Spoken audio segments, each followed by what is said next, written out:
അധ്യക്ഷൻ, മറ്റു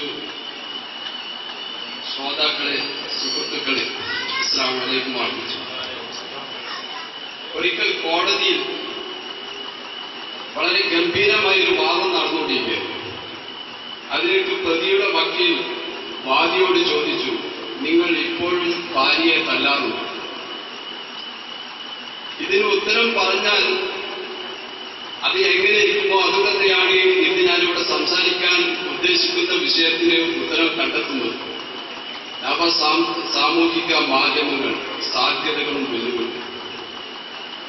അതിന്റെ സാധ്യതകളെ കുറിച്ച് പറഞ്ഞാൽ വെല്ലുവിളികളെ കുറിച്ച്, അതായത് അതിന്റെ ചീത്ത ഉപയോഗങ്ങളെ കുറിച്ചിട്ട് കൂടുതലായിട്ട് നമ്മൾ അനുഭവിച്ചുകൊണ്ടിരിക്കുന്നു. എന്നാൽ അതിനേക്കാൾ കൂടുതലായിട്ട് അതിന്റെ നല്ല വശങ്ങളെ, സാധ്യതകളെ നമ്മൾ വളരെ വിദഗ്ധമായി ഉപയോഗപ്പെടുത്തിക്കൊണ്ടിരിക്കുന്നുണ്ട്. നമുക്കറിയാമല്ലോ, പിരമിഡിന്റെ നാട്ടിൽ മുല്ലപ്പൂ വിപ്ലവം എന്ന ഒരു വിപ്ലവം അരങ്ങേറി. അതിന്റെ ചാലക ശക്തിയായി മാറിയ ഫേസ്ബുക്ക് ആ മുല്ലപ്പൂ വിപ്ലവം എന്ന പേരിൽ ഈജിപ്തിൽ നടന്ന ജനകീയ ജനാധിപത്യ വിപ്ലവം വിജയിച്ചതോടുകൂടി നവസാമൂഹിക മാധ്യമങ്ങളിൽ വളരെ പ്രധാനപ്പെട്ട ഒരു സ്ഥാനത്തേക്ക് ഫേസ്ബുക്ക് കയറുകയുണ്ടായി.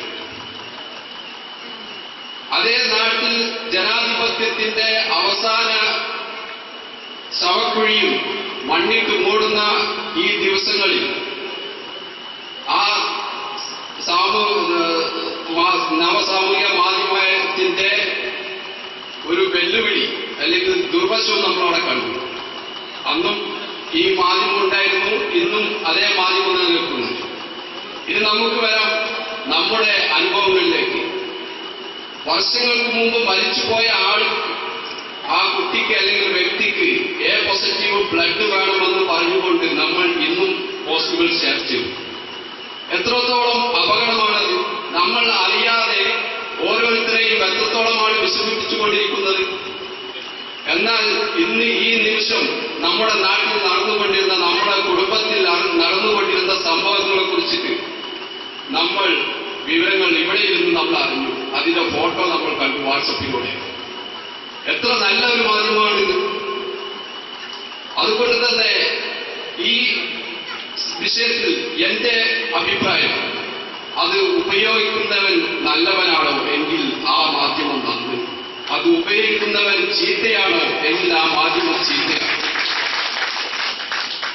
അതുകൊണ്ട് നമ്മൾ വളരെയധികം ജാഗ്രതയോട് കൂടി ഇത്തരം മാധ്യമങ്ങളെ സമീപിക്കണമെന്ന് ഓർമ്മിപ്പിച്ചുകൊണ്ട് അവസാനമായി പ്രോഗ്രാമിൽ സെൽഫി എടുത്തുകൊണ്ട് ഞാൻ അവസാനിപ്പിക്കുന്നു. അസ്സലാമു അലൈക്കും.